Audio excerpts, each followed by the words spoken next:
Ghaziabad UP gate के किसान क्रांति चौक से शुरू हुआ यह आंदोलन अब खोड़ाकट तक धीरे धीरे पहुंचता जा रहा है। हाईवे पर चारों ओर किसानों की भीड़, तंबू की बसावट और वाहनों की कतार ही नजर आती है। एक तरफ खादी वर्दी और कोटधारी पुलिस और प्रशासनिक अधिकारियों का डेरा भी लगना शुरू हो गया है। जैसे जैसे आंदोलन के दिन बढ़ रहे हैं, किसानों की संख्या और पुलिस प्रशासन की मुस्तैदी भी तेज होती जा रही है। सोमवार को किसानों की बैठक है और उधर केंद्र कृषि मंत्री नरेंद्र तोमर की ओर से भी लगातार पूरे आंदोलन को समाप्त करने का प्रयास किया जा रहा है। वहीं किसान साफ साफ कह चुके हैं कि वह बिना अपनी सारी मांग मनाए दिल्ली से वापस नहीं जाएंगे। किसान आंदोलन के हर छोटे बड़े घटनाक्रम को ध्यान में रखते हुए प्रशासनिक अधिकारियों ने भी हरकतें तेज कर दी हैं। किसान आंदोलन के चलते अब गाजियाबाद में 6 मजिस्ट्रेट तैनात किए गए हैं, जिसमें 2 एडीएम रैंक के अधिकारी हैं और 4 एसडीएम रैंक के अधिकारी हैं। यह आदेश शासन स्तर से किया गया है। आंदोलन जारी रहने के दौरान अब सर्दी भी पड़ने लगी है। उसको देखते हुए किसानों ने पूरे इंतजाम करने शुरू कर दिए हैं। फ्लाईओवर के ऊपर और नीचे दोनों स्थान पर भारी मात्रा में अलाव के लिए लकड़ी एकत्रित कर ली गई है, जिससे यहाँ पर 24 घंटे अलाव की व्यवस्था जारी रखी जा सके।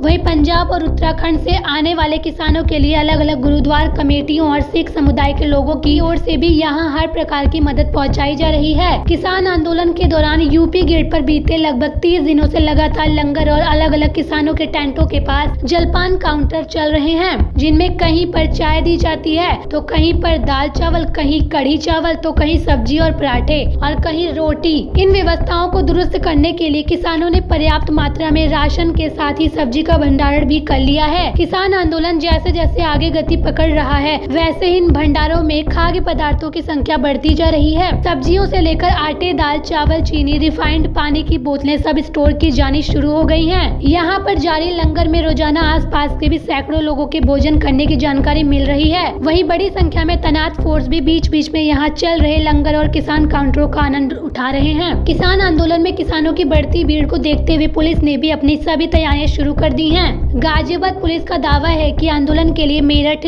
नोएडा, गाजियाबाद, बागपत, सहारनपुर, बिजनौर और मुरादाबाद तक की पीएससी की मांग की गई है। इनको जनपद के बॉर्डर से लगे अलग अलग सरकारी स्कूलों और बारात घरों में ठहराने का काम किया गया है। यूपी गेट पर किसी भी प्रकार की अनहोनी ना हो, इसके लिए एटीएस की टीम ने यहाँ घंटों समय दे रही है और संदिग्धों पर भी नजर बनाए हुए है। संदिग्ध दिखने वाले लोगों की सघन तलाशी ली जाती है और वाहनों की भी बम निरोधक दस्ता जांच कर रहा है। हाईवे पर किसान आंदोलन के लिए बनाए गए मंच पर एक और भगत सिंह की भी तस्वीर लगा दी गई है। भगत सिंह की तस्वीर लगाए जाने के बाद चर्चा का बाजार गर्म है। किसानों का कहना है कि अब तक पूरा आंदोलन शांति पूर्वक चलता रहा, लेकिन जिस तरीके से पुलिस प्रशासन और सरकार किसानों को दबाने का काम कर रही है, उसको लेकर ऐसा महसूस हो रहा है कि अब शांति नहीं, क्रांति पर किसानों को आना ही होगा। आंदोलन के दौरान शुरू में देशभक्ति और शांति के नारे लगाए जाते थे, लेकिन अब नारों में भी गर्मजोशी होने लगी है। सरकार को जवाब देने और मोर्चा खोलने की आवाज बुलंद हो रही है। गाजियाबाद से इंडिया डायरेक्ट न्यूज के लिए अभिषेक गुप्ता की रिपोर्ट।